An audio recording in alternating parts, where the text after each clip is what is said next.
Good evening.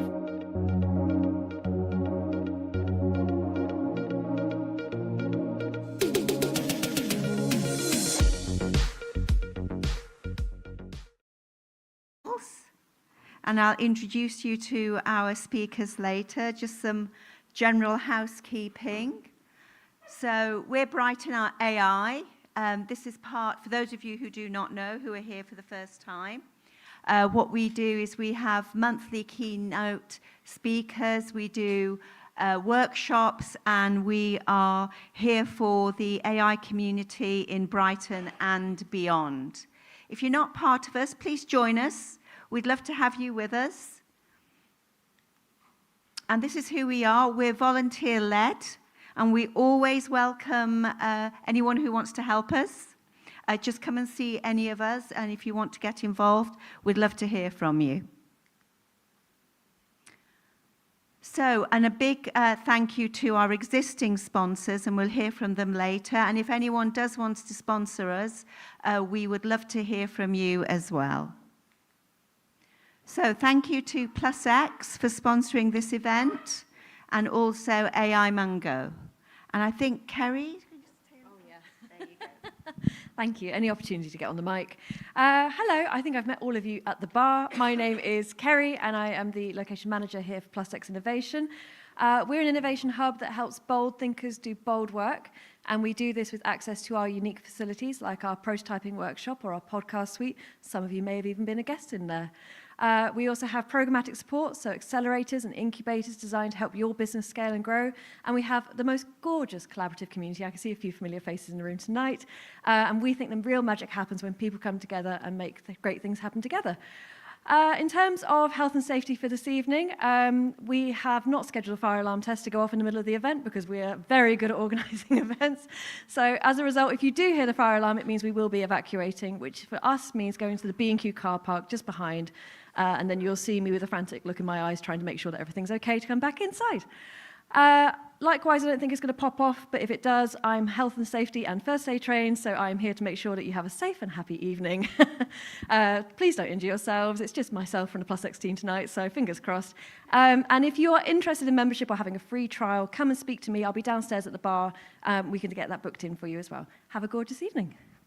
Thank you very much. Sorry. We just need a little warm-up. Can we get a clap? Come on, there we go. There we go. Thanks very much, Kerry.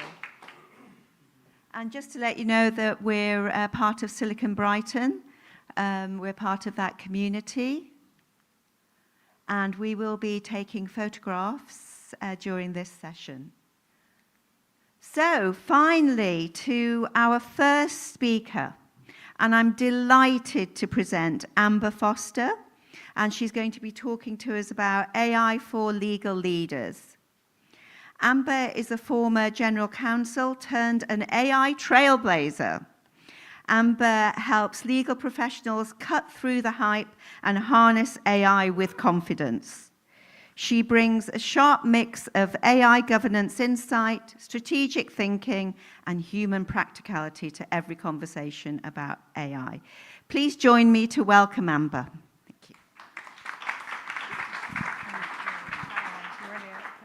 Thank you. Can you tell my marketing person wrote that for me? Lawyers are not naturally, do not naturally write like that. Right, so my name's Amber Foster. I am a lawyer, and I got interested in AI about 2 years, well, probably 3 years ago now, got absolutely obsessed by it. And it wasn't really in a legal context. It was all about netball. So my daughter is a member of a netball team, and I was a team manager.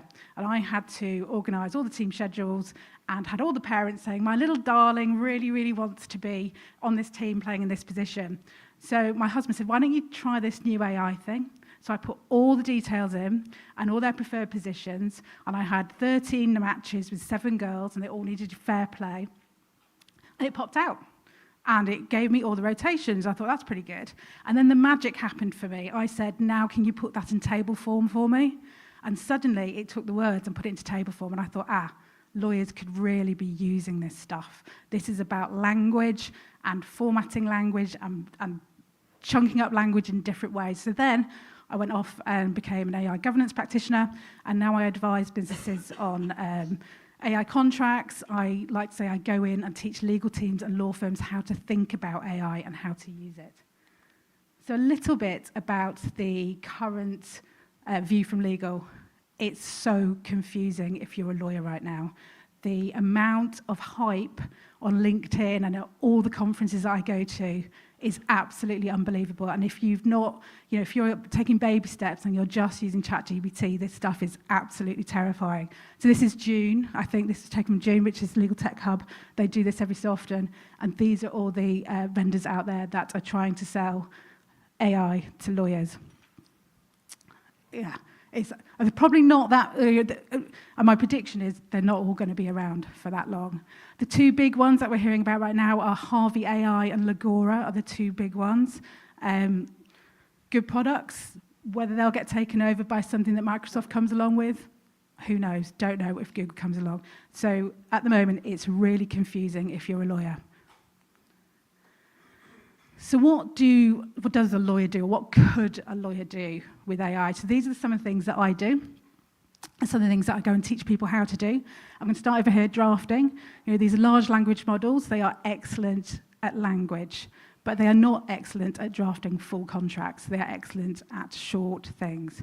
So my entry level, when I go in and talk to legal teams, I typically take their policy, their privacy policy, off the website, and I run it through AI, and I find out it's typically got a reading age of about 18 to 20 years old. Really simple prompting. I do this live with him. I can bring that reading age down very, very simply using the simplest prompt ever. And they're sort of like, oh. And then I can then put some context in, say you're writing for a non-legal audience, don't use the passive tense, all these sorts of things. And suddenly we've brought that reading age down to something like that's about 15. And if you're a lawyer and you need to be writing for understanding and for compliance, that's really compelling. So actually, I can start writing policies that people might actually read, and they might actually do what I need them to do, or I'm writing a contract and people might actually understand it. So it's really good. The other thing that I've done, which I really love, is get AI to help me with contract design. So I'm a massive fan of visual contracts with diagrams in which show risk. And you can put a contract in, you can ask it to act as a excellent contract designer, legal design, and come up with different forms of contracts that people understand and can use. Again, it's really a really useful tool that legal's never really had before. Playbooks are huge. So those are the rules of contracts which we set out the sort of risk tolerance that an organisation may have. So running a contract through an AI tool such as Legora or Harvey or even Copilot, and you've put in your playbook, so those are the rules that you want it to abide by. So should we have liability of X amount? It will do a okay first pass. So it won't be perfect, but it will do an okay first pass and give you a general view of what that contract is looking like. So Harvey and Legora, these are big use cases for it.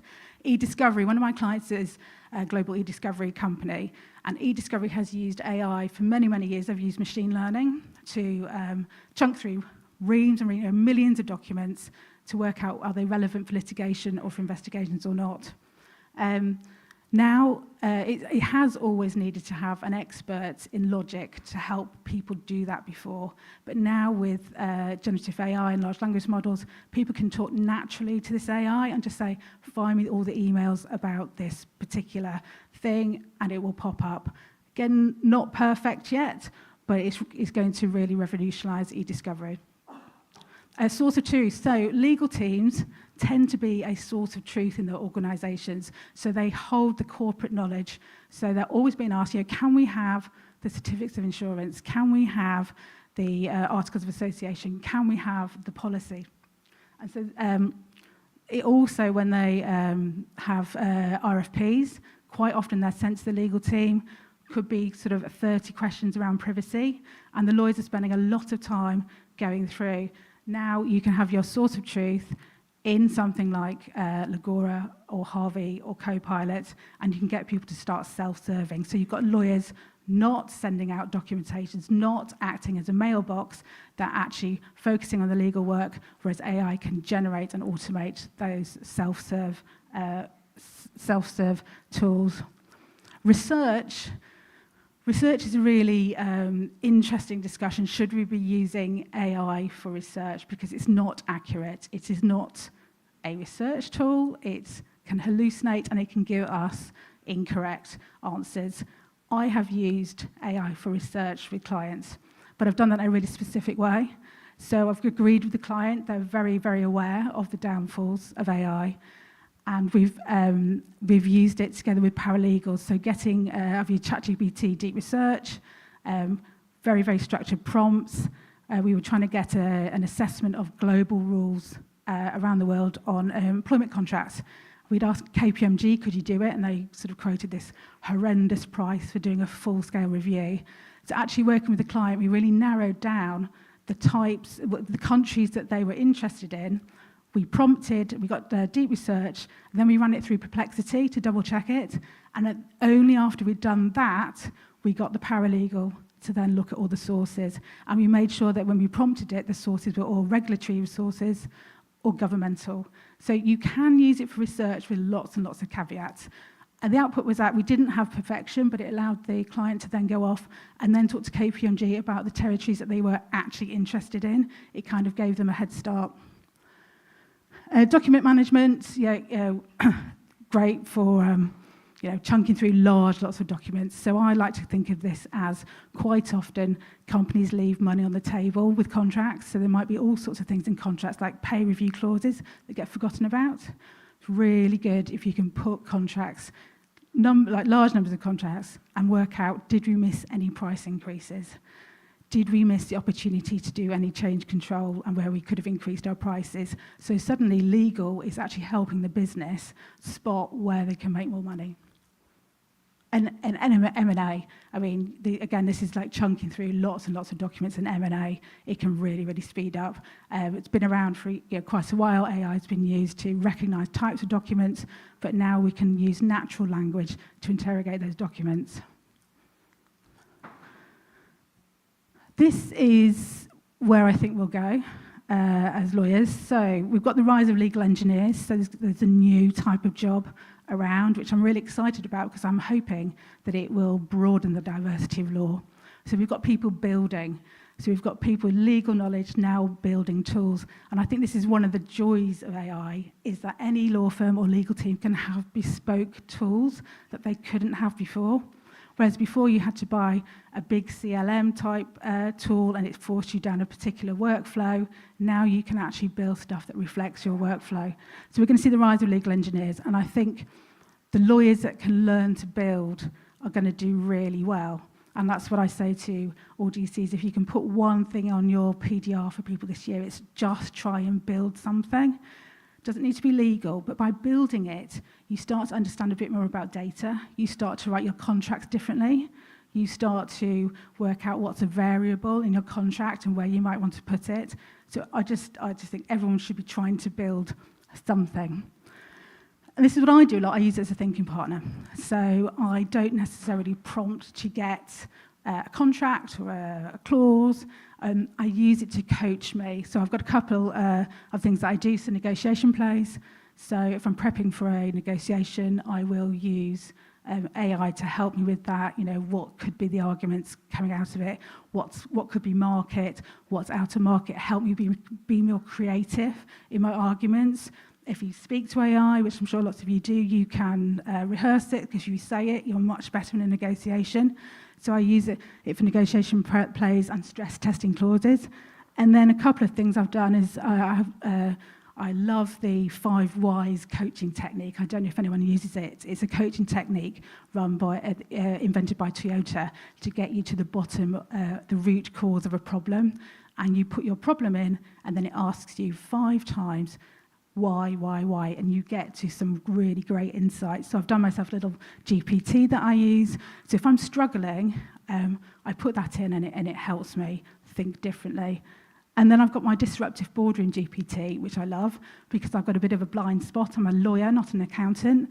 And so this one really, if I've got a problem, I put it in there, and it's got a money man, it's got mini Max, it's got disruptive Dixie, it's got a lawyer in there, it's got a marketing person in there, and it gives me a view of my proposal. I need to play around with that one a bit more because I think they're all a bit samey, but I really enjoy using that one. The five whys one actually on the really good if you're writing content and your content's a bit beige, put your problem statement in, get it to do the 5 whys and get some really lovely insights for LinkedIn or wherever you post.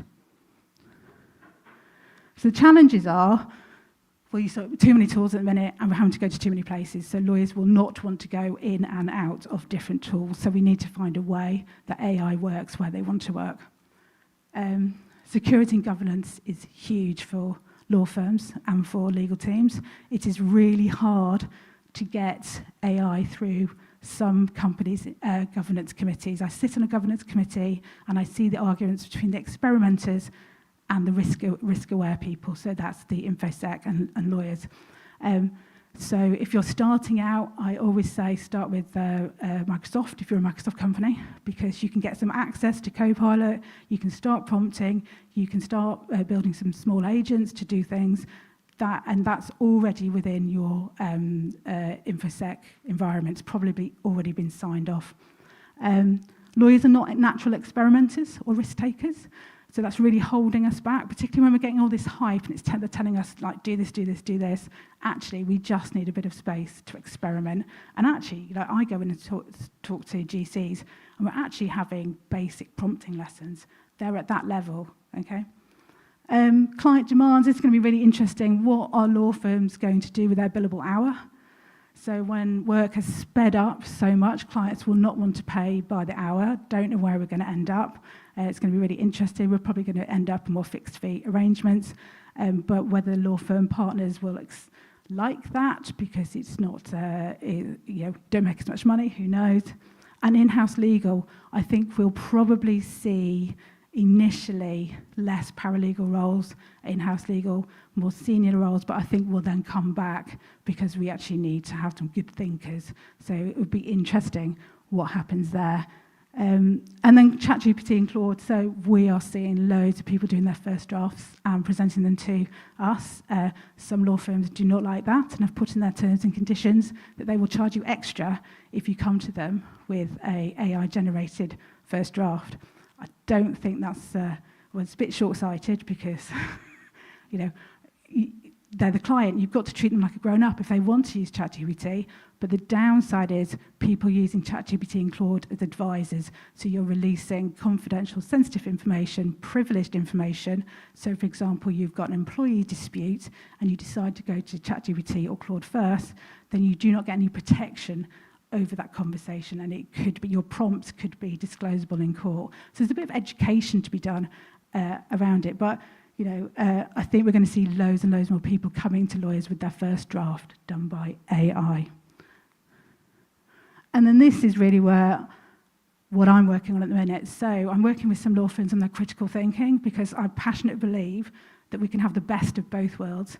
We can have the speed of AI and the efficiency of AI and the thinking of lawyers, the thinking and judgment of lawyers. And the challenge is, how do we get that going? How do we do both of those things?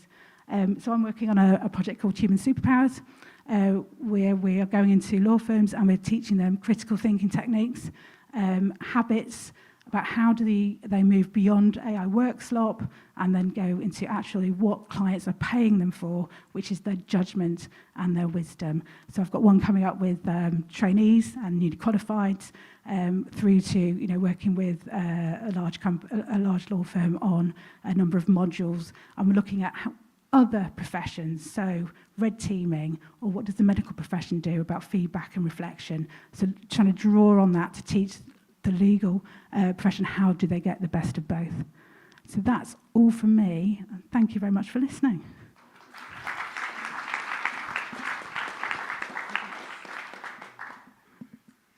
Thank you so much, Amber. That was fantastic. Thank you. Now to our second speaker, Aaron Thorpe, who joins us from the industry, the insurance industry, and we'll be hearing how this industry is using AI. Aaron, thank you very much. Thank you. Hi all, I think this is my first time using a microphone, actually, unbelievably. So if it doesn't sound great, please don't blame me. Yes, so good evening. As mentioned, we are general insurance brokers. I'm coming here today to speak to you less about what we are doing personally at Preston Insurance Brokers and more about what we're seeing in the industry as a whole and how that is in turn affecting other businesses. I think the obvious is technology, innovation, automation, and now AI can help our industry improve efficiencies, accuracies, and allow us to focus more so on the end customer. So today what I want to speak to you about is I'll touch upon regulation in the insurance industry, how the insurance industry is being affected through underwriting, claims and broking, and then what effect we are seeing on the professional services that we deal with. So first of all, UK regulation. Essentially, as a general rule, as of September 2025, and I believe still to date, there were no specific AI regulations put in place in the UK. The FCA, who obviously govern my industry, have followed suit and not put any restrictions in place specifically. They have said that we need to follow our conduct rules that have already been put in place for the insurance industry, which is a really bold move because it's allowing us a lot of autonomy with what we want to do and what we want to implement.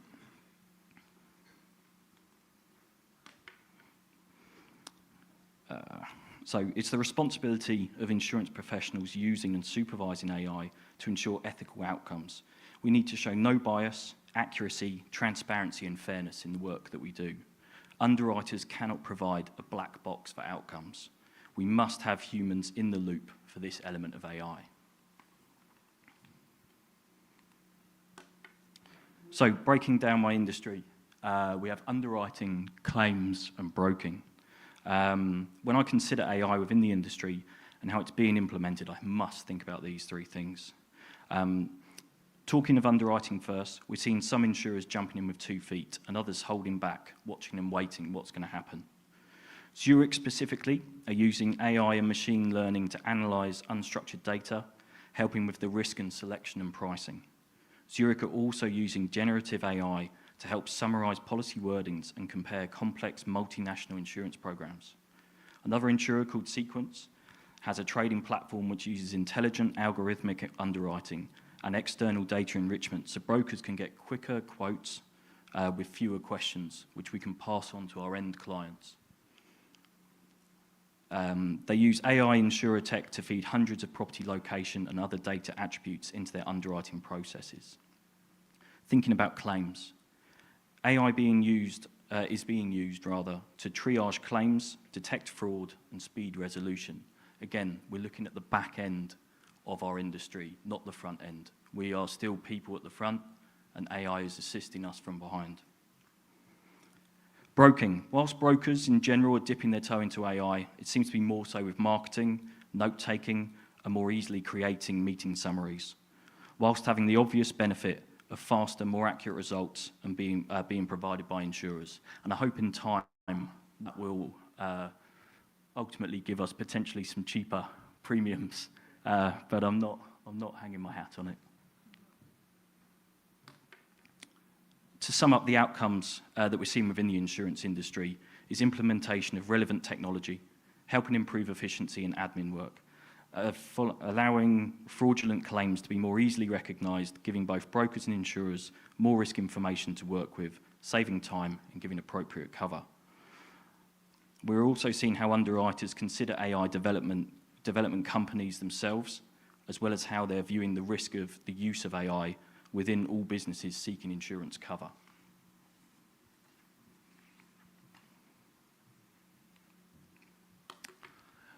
So the last thing I want to speak about is some of the underwriting considerations for anyone implementing AI.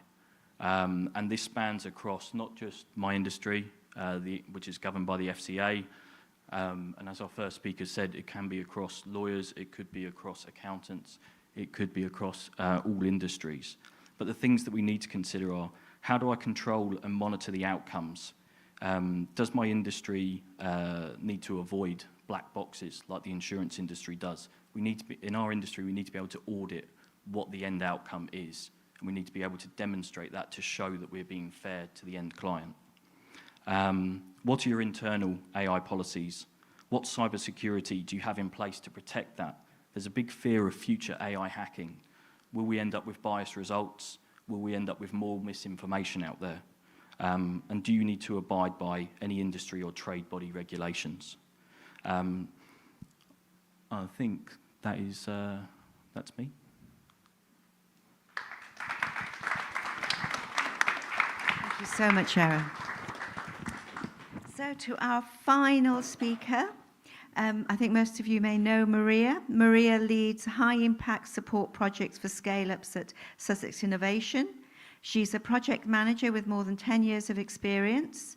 At Sussex Innovation, she operates in 2 modes. She designs and delivers growth programs and runs fast, insight-heavy market research sprints to help founders and academics.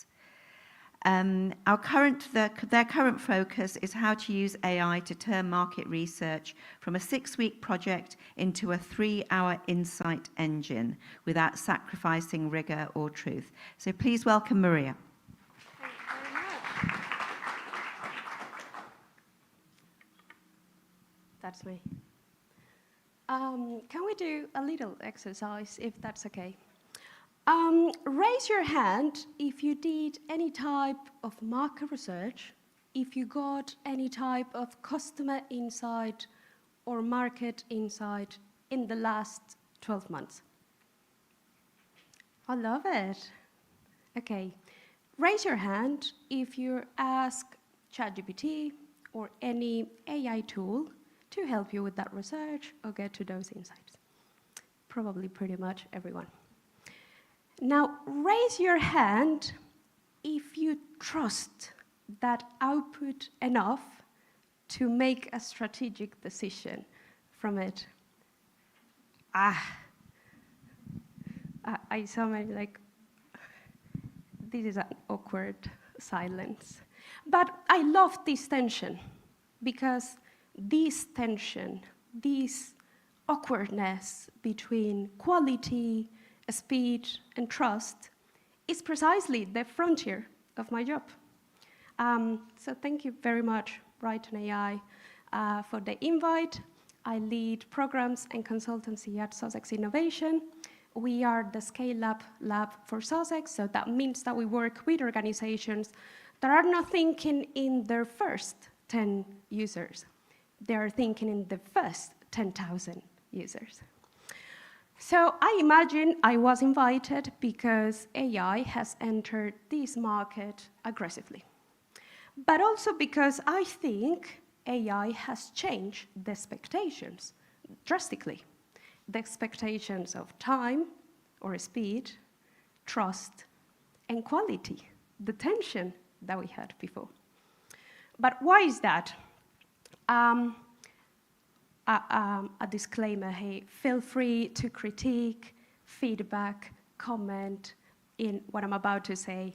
Because at Sussex Innovation, we are taking what we consider is a progressive side around AI.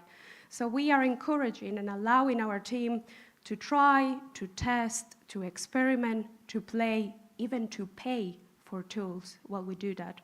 So there is a little bit of work in progress, learning in process here. So we love to hear the feedback from you guys, because I saw many of you are the AI geeks and the experts. So what is the ratio, like the rationality for us? The upside is huge. So yes, velocity. Instead of having a 6-week hypothesis validation, you can move that or compress that in perhaps a 3-hour, 6-hour project. Range, you now can summarize hundreds of PDFs, reports, articles, publications, transcripts in minutes, yes. And of course, you can translate that into a couple of paragraphs in plain English, yes. Here is another upside that I know can be a little bit tricky, because sometimes I believe AI, in the context of market research, can provide a little bit of creative framework. So when you need a little bit of brainstorming, or perhaps to add a positioning framework, it can help. Now, where is the dark side?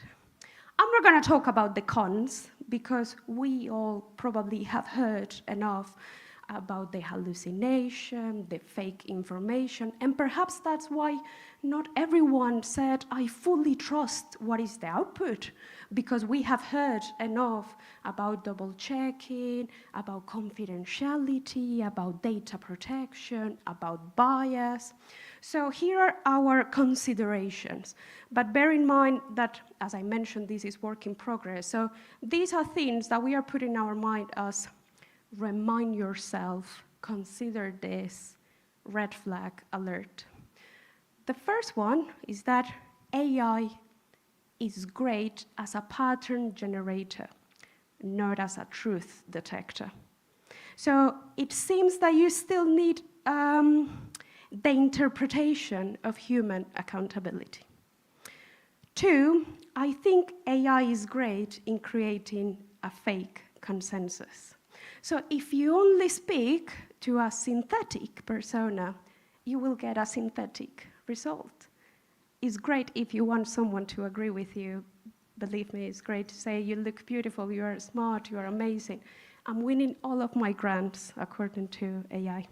And the third one, which I think is the most dangerous, and I feel a little bit sad about it, is that we stop talking to real customers. The role of a market researcher is to question the 5 whys that Amber mentioned. But why? But why? And we stop doing that. We start believing too much in a machine. I remember like 12 or 15 years ago when I started doing market research, please don't start making numbers about my age. A mentor told me, insights are everywhere if you know where to look. The outfit is a statement. The way you react when I'm talking is a statement. Insights are in the train, in the bus, in the conversations we're having. Insights are everywhere. Is AI everywhere?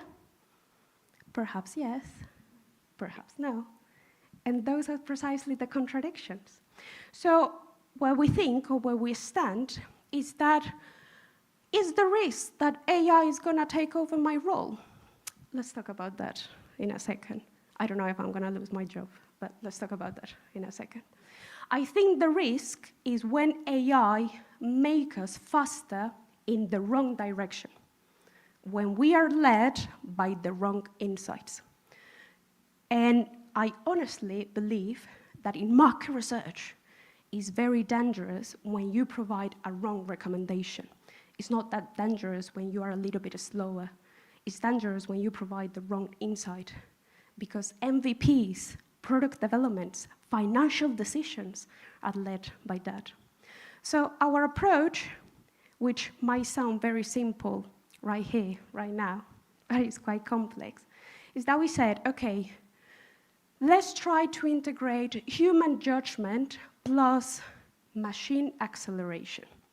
That means let's try to keep the rigor, the question, the judgment, the human curiosity, the human bias, while we weaponize the speed.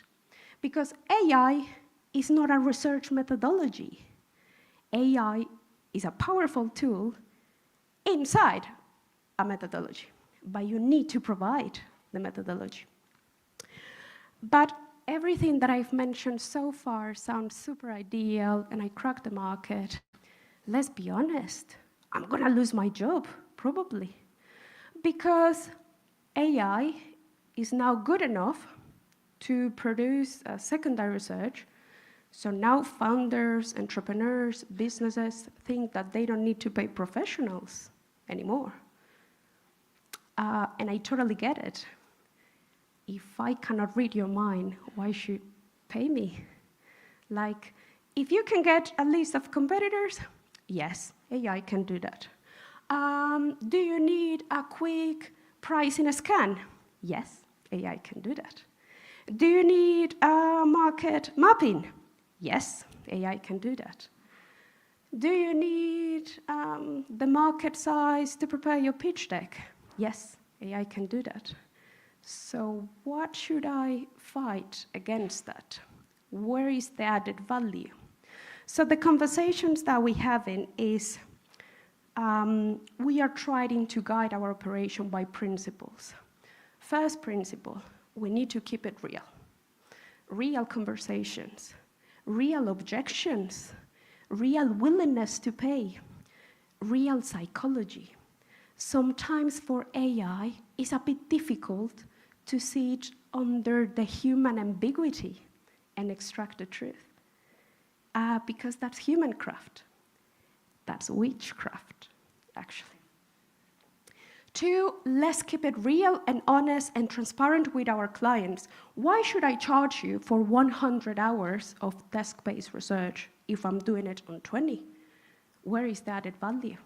So where is my human landscape or vision around this? 1, we need to be the best framing strategic questions. We need to challenge the assumptions of AI. We need to double-check every information that AI is producing, with probably another AI tool, to be honest. We need to bring reality to AI. We need to provide that context and that reality. We also need to find the gaps. If AI is great on the pattern generation, we are the ones creating the gaps or finding the gaps.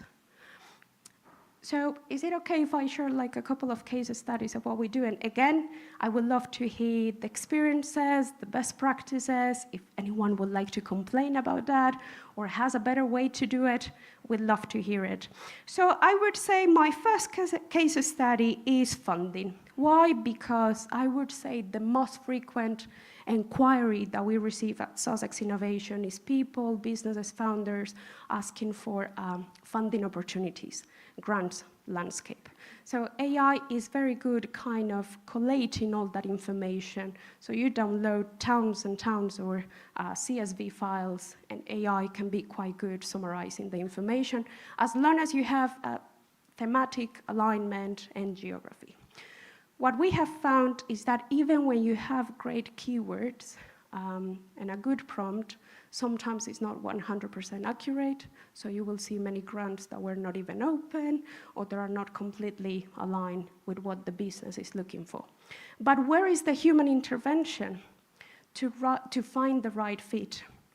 So if you have a spreadsheet of the top 5, of the top 10 funding opportunities, how you select the ones that you want to apply for? And I think that fit and those questions is where the human intervention is. Is this a strategic, winnable funding route, or is this a strategic distraction?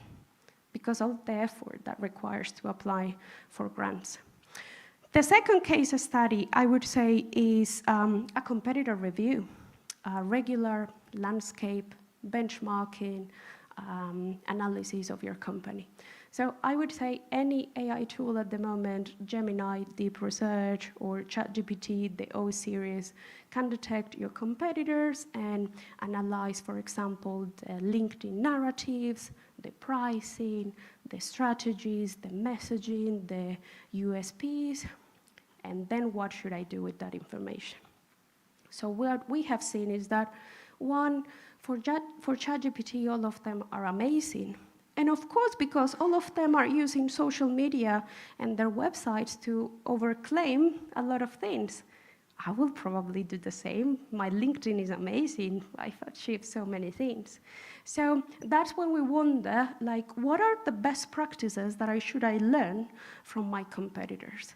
And let's have a discussion about it.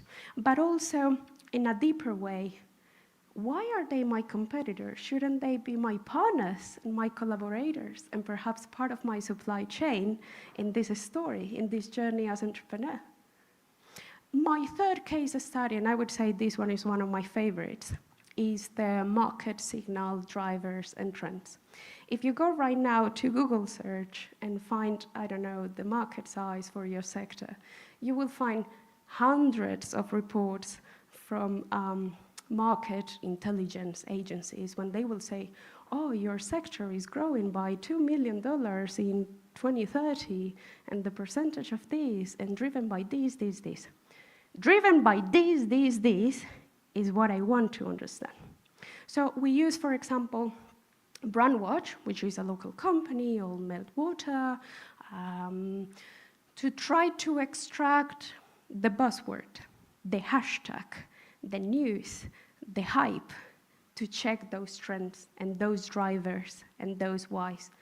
Now, what we have seen, which is quite interesting, is that ChatGPT or any AI tool is very good by understanding. Yeah? Sorry, I have a question. Yeah? You're saying you're checking all the trends, right, with the AI. Do you not get a recursion problem where you're essentially check? Because obviously a lot of the marketing content now has been put on social media across LinkedIn and all these other things. And you not got a recursion problem where your AI is essentially checking all the AI-generated content. Now, how do you filter that out if you haven't got them already? I love that, because precisely what we have seen is that there is no this natural language anymore. So sometimes you are just working around content that has been AI generated. What we have used, to be honest, is all the AI tools to try to understand the history. This is where I would love to have a magic crystal ball.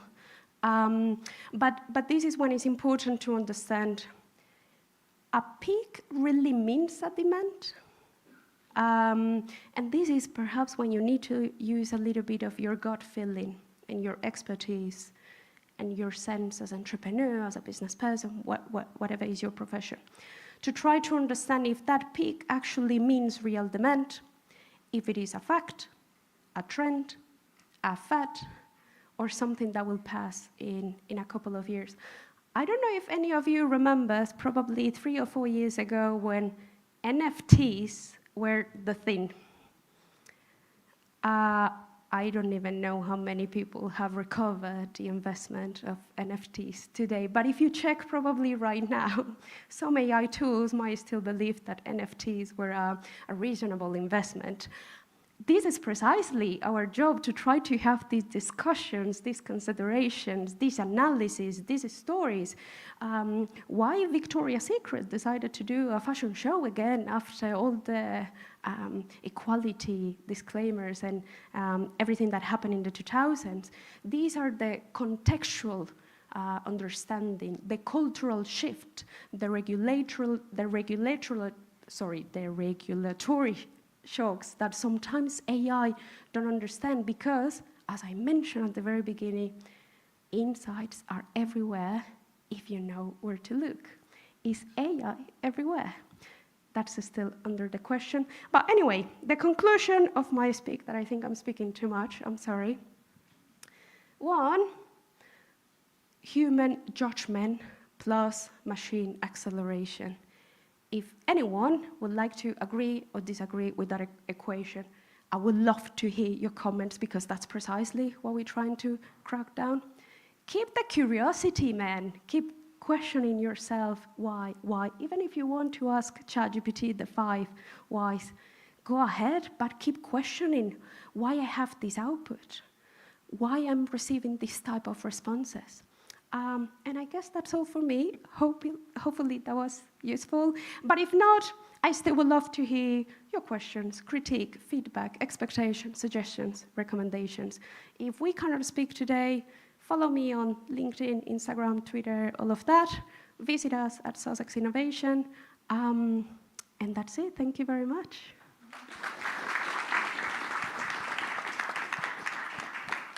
Thank you. Oh, hello. Thank you.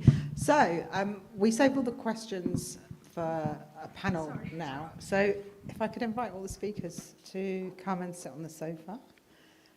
And if anyone's got any questions that you may have, anyone building or anyone have some observations, I'll run around with the microphone. Hey, name's Sean, from Director of HC Labs and University of Sussex. My question was actually... my question was for more of a legal side of things. So when AI does hallucinate, or I'm more interested in the copyright, which you may want to know, but when this happens and it takes someone's work and presents it to yourself. What are the legal ramifications of that? Is it up to sort of the client to make sure that nothing is taken and reused, or what would your advice be? So there was a case I think came out yesterday on this, which I haven't read yet. So my practical advice is the tool that you're using. So you're worried about the tool producing something that is going to breach someone else's creative copyright. Okay.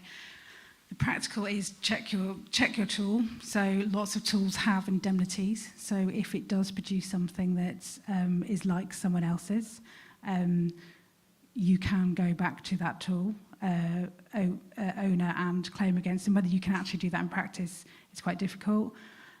Checking. If you've got, if you come up with a great brand name for ChatGPT, then do a quick trademark search. The law is developing on whether AI can actually breach someone else's copyright or not. So this case that came out yesterday is quite interesting about whether AI, when it ingests content and then spits it out, is that actually capable of breaching someone else's copyright? So it's a kind of watch this space, but practically your practical remedy would be to go back to the tool, and hopefully they've got an indemnity and they will recompense you for whoever's going to come and sue you. It's difficult and we're not sure yet where the law's going to go.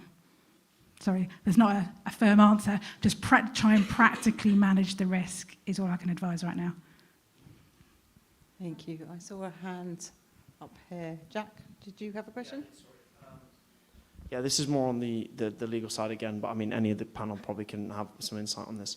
So I'm not sure if you're aware, but there's quite a few tools out there to run local AI models on machines. And I'm wondering, what is the industry doing and how are they working with clients, whether that is local models on a specific machine, like just one computer, or a specific environment that runs these local models, because obviously that is evidently much safer to protect data and intellectual property and the rest of it. So I was just wondering what the industry's doing on that. Absolutely. So I didn't mention it when I whizzed past eDiscovery. So my eDiscovery client has on-prem models because in the nature of litigation and the big investigations that I assist with, the law firms insist on absolute security. So it's a bit of a judgment call as to the type of legal work that you're doing, but definitely we're seeing people using on-premise models. Yeah.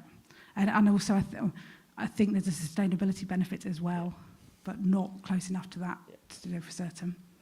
So that makes me very happy. Thank you. Alberto. Hi, another one for legal. Shall I say my hourly rate? Yeah, so we engage with, I work for PySchool, so we build AI solutions for large organizations, and it's typically we get involved in the prototyping stage before they go on spending hundreds of thousands.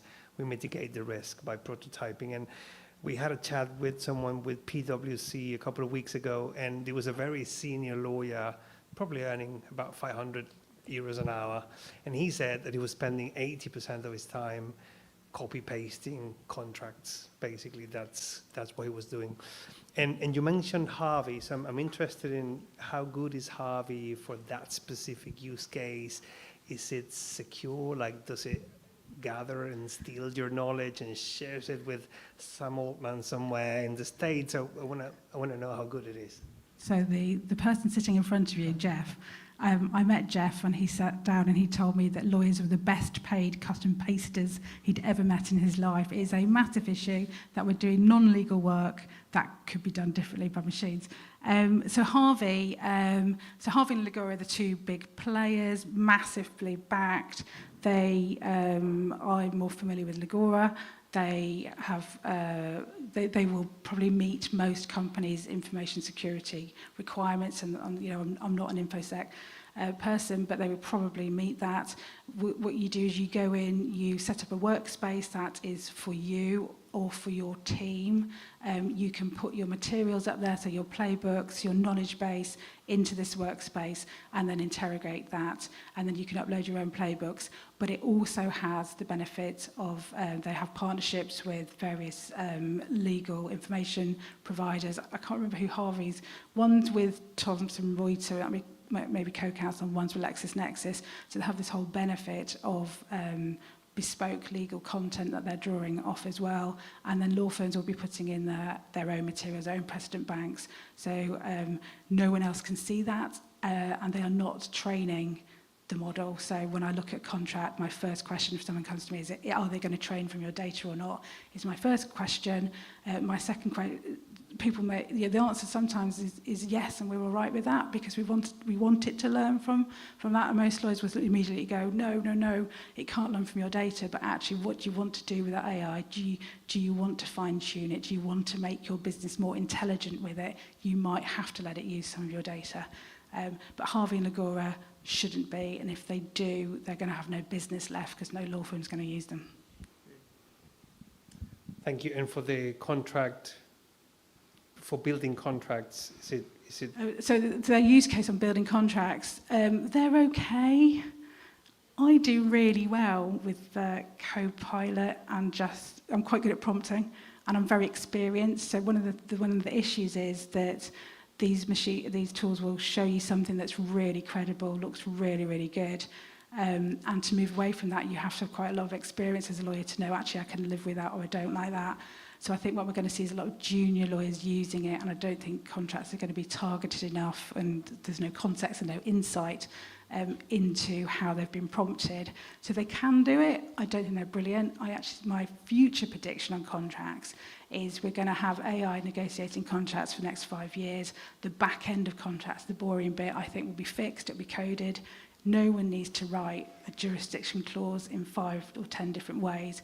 I think those will get fixed, and what I really hope is the front end, so the variables, business people will be able to go, use natural language, do the really important stuff at the front, and then the lawyer will check. And then the lawyer can help in other ways, perhaps get involved earlier in a deal. So at the minute, lawyers only ever get brought in at the end when everything's been agreed. But if you actually have a lawyer with you along the way, maybe some of you think that'd be dreadful, but you might see lawyers coming in a different way. But they're all right. They're not there yet, though.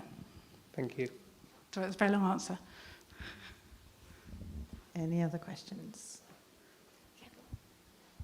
Hi there. It was just a quick, actually, insurance question. Does your professional indemnity cover you for copyright breaches using AI? Do you think, or is there any special, insurance policy for this? It can cover you.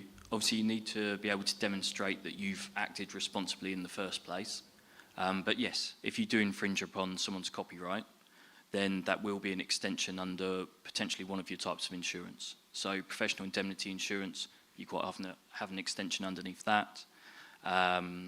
If you have a specific copyright or policy, then you can have coverage under that as well. But yeah, it's all about what steps you've taken to ensure that you've done necessary checking, etc., to be able to prove that and validate the claim. But certainly, yes. Thank you. Any other questions or any questions from the panel? Oh, we've got another question. Sorry, this is for the chat from the insurance broker. I've got another question about, I don't know if you've seen, the Ordnance Survey has just released an AI charter, essentially saying how they're going to use AI responsibly. I think, obviously, for the insurance industry, this kind of thing sounds like it's very important. I just wonder where the industry is on, getting things out there in the public to say that insurance firms are using AI to power the workflows and all this stuff, but are using it in a way that's responsible. So I haven't seen that, but they are communicating within industry documents, certainly. Yep. So within publications like Insurance Times, Insurance Age, there's loads of publication about how they're using AI, how it's being used responsibly. We have internal conferences, So the CII, the Chartered Institute of Insurance, they put on a specific AI conference about a month ago. Again, loads of speakers up there talking about exactly how it's being used and what it's doing. How it's being communicated to the wider world, I haven't seen, and I don't expect that they'll make too much effort to do so unless you go to seek it out for yourself. Yeah. Cool. Thank you very much. Sorry, I've got an insurance question. So are you seeing insurance companies using automated decision making using AI? So whether insurance is being given to someone solely on sort of AI looking at all the data and then making the decision? In short, no. That's what they're avoiding. So they are getting up to the point of decision, so giving all the information to the underwriters, and then you go through the normal underwriting protocol of assessing that information. At the moment, it's purely about getting more information and what they believe to be more accurate information, and then making that decision quicker on that basis.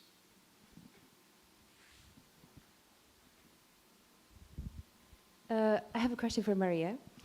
I don't know anything about market research, but when I interact with Gemini, I think that, or LLMs in general, I think it definitely has a yes bias. So whatever I ask it, like, I'm going to rewire my house and I have no DIY experience. Do you think I can do it? Yes. So absolutely anything you ask it is yes, because somewhere in the past, like, there has been one example and it's unaware of the fact how many millions of times it didn't work out. So I'm wondering that in your job, when you present an insight or you use, LLMs, how do you kind of counter for that? Like, do you see what I mean? So we try to do a little bit of fact-checking with different AI tools. So for example, this is a very real example. When we present bids or tenders to the public sector, we try to ask AI, if you are the best, the most strict procurement manager or economic development manager, how you will classify or evaluate our proposal. I'm winning everywhere. But my cash flow at the moment is not a reflection of that. So one, we try to do a couple of things. Run the same prompt across different tools, just to see if there is a variation. 2, use a human evaluator. And 3, always come back saying, you are wrong. Like, telling to AI, you are wrong because of this, this, this. And then we present a prompt saying, I really want you to challenge my assumption about this and this and this. Sometimes it works, but I don't know if anyone else has had this same exercise and situation and you have used anything different. So let's suppose. I remember one day they were generating like information about Sussex Innovation. And suddenly in one of the paragraphs it says, Sussex Innovation is a non-profit organization. And I came back to the website and to the with the company house link saying, you are completely wrong.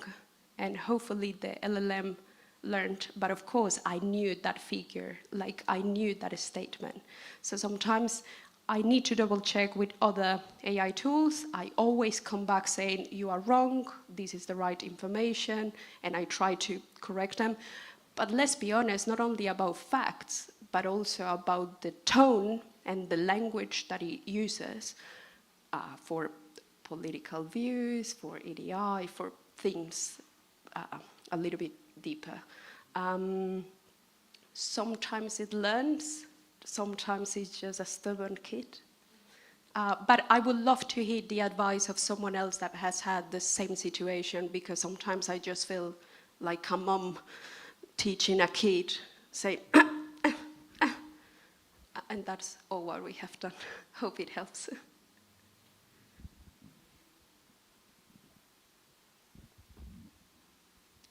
Any other questions? Any questions for the audience? No? No questions? Not going to put them on the spot? Brilliant, thank you. All right, I think that's the wrap for our Q&A. Thank you, panel. You can stay on the sofa or you can go back to the seats, whichever you prefer, and I'll hand over to Mary. Great. Yes, clap. And I think it's really important to see the areas of expertise of everyone on the panel, because they're area experts, so they have that knowledge to be able to understand what's plausible nonsense and what's not, and that's exactly what they were raising. All of them were saying that we don't, if you're not an area expert, you have no way of telling if it's telling you the truth or lying.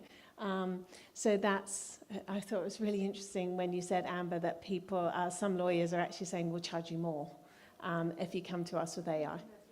Wow. Okay. So that's not going to last long and definitely maps them out for their approach. And I love what you were saying. It will lie. So there's two things that we use. Sorry, Mary. I'm actually known as AI Mary. But there's two things that we use to mitigate for that. One is just ask it, are you lying? That's all you need to do. And it will it'll come back and go, no, how dare you even question me? And it will try it. It's hilarious. It's like, no. Or it'll say, this is for illustrative purposes. Please go and do your research. So the one tool that we've universally found to be factually correct is Perplexity. Perplexity.ai, it's set up differently. It's based on facts. So we found it to be really useful for fact checking. Never trust AI. All about the human, trust yourself. But now, oh, no, there you go. I did it right. Now, you're a community, and we make you all work together, and we make you share. So this is time for your asks and offers. Is there any help you need? Maybe you're developing an app and you want some beta testers. Maybe you know a course that's going on that you'd like to share, or you've got another event from Silicon Brighton. Please don't be shy. Usually we start this and everyone's like really like, oh no, I'm not going to say anything. And then first person gets up and starts sharing something, and then we've got 20 in the room and you're going too long. So please don't be shy. Who has anything to share that you think would help the community in the room, or is there some help that we can give you? Wow, go for it. I do AI consultancy, so if everyone want to find out more on how they can use AI tools essentially to better their work, just hit me up. My name is Leander Fahad. Just come talk to me after. It's like I'm his PR person. I'll give Jack and then Sean. Hi, Jack, software engineer at EDF Energy. I think a good tool for a lot of people to look at if you're, somewhat interested in code, but you want to start running AI models locally on your machine is Ollama. If anybody's not familiar with that tool, I would give it a go. It's quite intuitive, at least I've found. Obviously, I'm a software engineer, so but it is relatively intuitive, and it's good to have a look at because obviously, in this, from what I understand, the professional services industry, it's about data protection really when it all comes down to it. So have a look at that tool. It's not as complicated as it looks on the website. So you might then be tagged up as the support person. I don't run it all. I wish I was No. Just before I do my plug, I just want to comment on the self-fact checking. One thing just to be aware of, it doesn't always know if it's lying to you because of when the training data cutoff is. So I think ChatGPT, the training data is June, July 2024. Things have changed since then. It won't realize that it's lying. So it's going to say, yeah, I'm really sure, even if it's changed since then. So you can include web search in other tools to verify that, but it's just worth keeping that in mind. As for the plug, I'm Sean Ring. I'm just finishing my PhD in AI and natural language processing at the University of Sussex. With a couple of other people in the field, we've started AI consultancy and building company called LHC Labs. We look in sort of data insights, but also have been doing quite a few workshops on training and teaching about AI and things as well. You can find us on LinkedIn, say it's LHC Labs, or just come talk to me, and be happy to talk with anyone more about any of their needs, or just in general, to be honest. It's nice to chat. There we go, see. So hi, I'm Giovanni, by the way. Very nervous anyway. It's kind of my second time here. I'm actually, I'm as far as possible from AI. I mean, I studied mechanical engineering. Come on, but like you, Maria, I'm a project manager. I'm actually writing a research paper with a business school at Sussex on cross-functional leadership and the impact of AI in cross-functional leadership. So effectively, how would you assess that what is writing is correct? How would you trust it? How would you challenge it? And if companies, especially in manufacturing or original equipment manufacturing, they should start disclosing the use of AI in projects. So basically, I'm asking for help because I need to interview a few people and asking for insight. So if anyone would like to, help, I just need 15, 30 minutes of your time at some point, not today. But yeah, no, I'd be massively appreciated. So yeah. What is exactly the title? So actually, well, the title is, Who Put the Robot in Charge? Cross-Functional Leadership Powered by AI. So it's effectively, with AI now growing, many functions within companies, they're actually using AI much more. So, and essentially you get to a point where you wouldn't care if you use AI in advertising, but would you care if AI was actually designing the frame of your car or software in your car? So that's easy. It's basically a mix between a project manager or leader, essentially, perspective and the customer perspective as well. So that's what we're trying to achieve. So yeah, if you're happy to help, just thank you. Alberto's next. Hi, good evening. I'm Alberto. I work for Pi School. We build AI for organizations. So typically the problem is organizations build AI that doesn't deliver an ROI. Typically what we do is we solve that problem by building, prototyping a solution very quickly for a fixed investment. And we've done this about 100 times for multiple organizations. We built AI for the Vatican. And believe it or not, come and ask me what we did for them. And we work with people like Lukas Kaiser, who's the inventor of the transformer, the technology behind GPT. Most LLMs are based on that today. And so what we're going to do is we put together a resource with the 8 common reasons why these projects fail, which we're happy to share with you if you're building AI for your organization. And we're also going to be hosting an event on the 19th where you can come with your questions and where your specific AI projects are stuck, and our experts will give you some advice on how we've done that in the past and how we might be able to help unlock that problem and hopefully avoid wasting a lot of time and resources on something that is not useful. So come talk to me if you like. Thank you. I'm just going to Gareth and then I'll come to you. Hi, my name is Gareth. I work with Mary at AI Potential. We train businesses and teams and help them understand how to get started with AI. But that's not really what I'm talking about. We've got a couple of things. One is we're just about to launch our updated free course on how to actually really, truly get started with AI and to get some really valuable content out of it, how to get through the junk. And the other part is that we try to give back as much as we possibly can. We are running a boot camp that is funded through West Sussex government, and we're absolutely training up our competition. So we're taking people through and training them how to use AI really effectively. And we are halfway through our first cohort, and we've got a second cohort that is going to start in early January. If you are, or you know somebody who lives in West Sussex, they can get the course. The course is £4,200, and you can get it 100% funded by the government. If you happen to work for a business that is located in West Sussex, then your boss will pay 10% of that, so £420. Sure, you could do the math. And the rest of it is funded by West Sussex.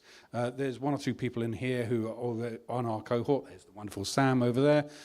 So don't talk to me. Oh, I'm sorry, over there as well. Yes. So don't talk to me. Talk to them if you want to find out what it is that we're actually doing with them. Right. Thank you.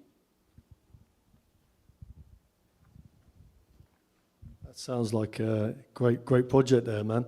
I'm Tom's founder of smarthelp.ai. We basically provide speaking AI assistants, receptionists if you like. If you get missed calls, like the data is 47% of businesses miss or reply late to their calls. We solve that, and the AI assistants actually speak human these days and can understand stuff and book and, you know, give summaries and transcripts. It's really cool, man. Really cool. So if you want like a demo, I can custom build a demo for you. I'll be around. So thank you. Thank you, everyone. Oh, right. Get my steps in. Hi, I'm Paul Briggs. I'm one of the students on the AI for bootcamp, and it's been amazing. So if anybody wants some AI help, I need to get the capstone project going. So come and introduce yourself to me, and I can help you with that. Thank you. I was going to say. Sorry, I should have absolutely just done what Paul did. If anybody has got a business, it doesn't need to be in West Sussex for this, and they want to do something really interesting with AI, the sort of thing where you would normally have to hire an external consultant, we've got some people on the boot camp who would really like to know you because they need to do a piece of work, a little piece of paid work for an organization to get them through to the end of the boot camp. They're going to do a vast amount of work for you in a very short period of time at exceptional quality and for dirt cheap. So what Paul just said, but yeah, if you do have a piece of work or you're interested to see what it actually can do, we got a few people who can do some great work for you. Sorry. Any other asks and offers? Right, okay. Yes. So as part of Brighton AI, we have the amazing Rose who does hackathons, and if you ever want to know more, she does No Code and Brews, and it's amazing. So Wednesday the 12th of November, Shelter Hall, join her for Hacky Hours and Build Club. You need no experience. Think of it as Lego, but you're just building it with AI Lego bricks instead. All you need is to be brave. So... And we've got the Women Build Club as well, Low Code, High Vibes, and Rose is hosting it. Please keep an eye on the No Code and Brews as well. That's on Meetup. That's part of Brighton AI. Last time, how many people did she have? Yeah, she had 140. Did you go? Yeah, it was amazing. Pink lighting and everything. Yeah. Any other questions before we wrap up? Nope. You have been a fabulous audience. Thank you for playing along. I think we need to give a huge round of approval to our amazing panel. Thank you so much for your time. Really appreciate it. I think it's so valuable to hear insights from industry experts. Thank you for joining us. We'll be back again next month. You have 4 weeks, guys, to go and get your charity Christmas jumpers. So we're working with Save the Children, and we're going to be doing crazy Christmas jumpers. So you have been warned, and I have high expectations. Right? So we'll see you again in a month's time.